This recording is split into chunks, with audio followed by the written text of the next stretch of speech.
Welcome to Mathiz Samayal. நம்ம என்ன பார்க்க போறோம்? வாத நாராயண கீரையோட அடை தான் பார்க்க போறோம்.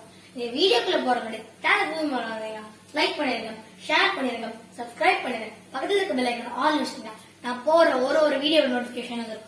வாங்க வீடியோக்குள்ள போகலாம். இன்னைக்கு நம்ம வாத நாராயண கீரை அடை பார்க்க போறோம்.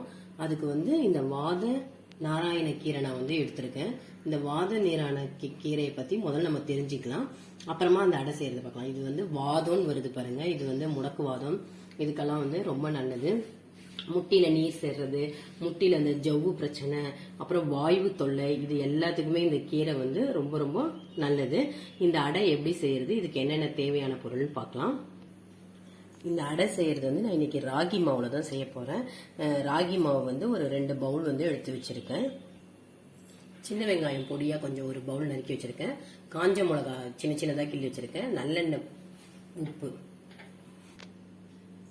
இந்த வாத நாராயண கீரை பாருங்க, இந்த மாதிரி இது ஒரு பெரிய மரம். இது ரொம்ப குட்டி குட்டி குட்டி இலையா தான் இருக்கும்.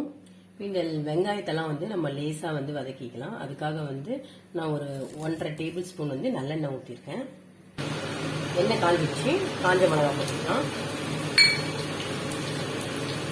அது கூடயே பொடியா நறுக்கி வச்சிருக்கேன் வெங்காயம்.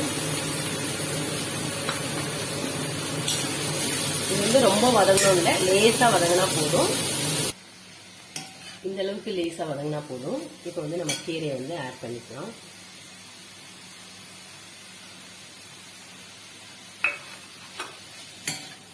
கீரையும் போட்டு ஒரு 2 நிமிஷம் வதக்கிக்கலாம். இதுக்கு பச்சை மிளகா கூட போடலாம். நான் காஞ்ச மிளகா போட்டிருக்கேன். ஏன்னா குழந்தைங்களுக்கு பச்சை மிளகா இந்த கீரையோட தெரியாதுன்றதுக்காக. இந்த அளவுக்கு கீரை வதங்கினா போதும். ஏன்னா நம்ம அடை சுடும் போதும் கீரை வெந்துடும். அதனால இப்போ ஸ்டவ்வை ஆஃப் பண்ணிடலாம். அடைக்கு தேவையான அளவு உப்பு போட்டுக்கலாம்.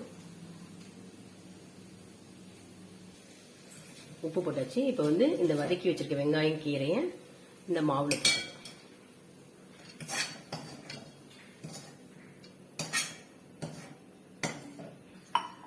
இந்த மாவு இந்த வெங்காய கீரை எல்லாம் மிக்ஸ் பண்ணிடலாம்.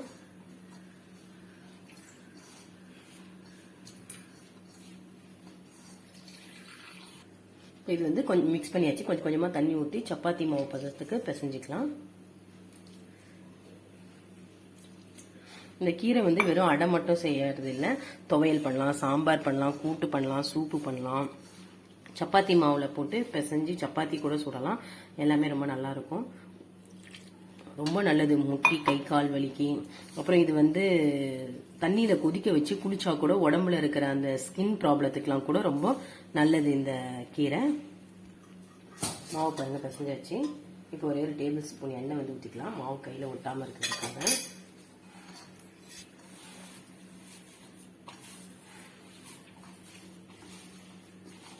பாருங்க, அவ்வளவுதான். மாவு பிசைஞ்சாச்சு. இந்த மாதிரி இருக்கணும், சாஃப்டா.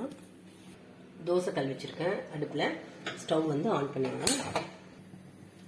தோசை கல் காஞ்சிடுச்சு. இப்போ ஒரு 1/2 டேபிள் ஸ்பூன் எண்ணெய் விட்டுக்கலாம். ஏன்னா மாவு அப்படியே பண்ணா தோசை கல்லே ஊற்றிக்கும். அதுக்காக நான் எண்ணெய் விட்டுருக்கேன். ஒரு சின்ன உருண்டை மாதிரி எடுத்துக்கலாம். எடுத்துட்டு தோசை கல்ல வச்சிடலாம்.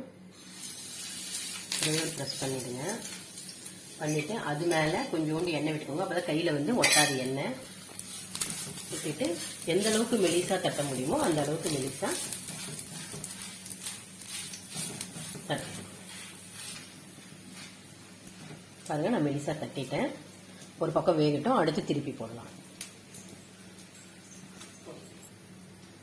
ஒரு பக்கம் வெந்துடுச்சு, அடுத்த பக்கம் திருப்பி போடலாம். திருப்பி போட்டுட்டு ஒரே ஒரு சொட்டு சும்மா ஸ்பூன்ல இருக்க அந்த ஆயிலை மட்டும் வேண்டுங்க.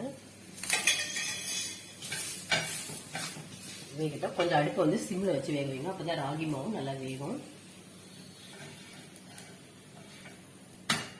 பாருங்க, நல்லா வெந்துடுச்சு. இப்ப அடையை நம்ம எடுத்துடலாம். இதே மாதிரி எல்லா மாவும் சுற்றி எடுத்துடலாம்.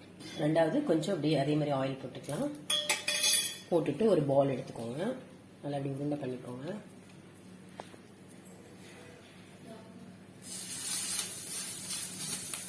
அதனால கொஞ்சம் இந்த மாதிரி தட்டிடுவோம். மேல கொஞ்சோண்டு வந்து எண்ணெய் விட்டுட்டு திருப்பி போட்டு சுற்றலாம்.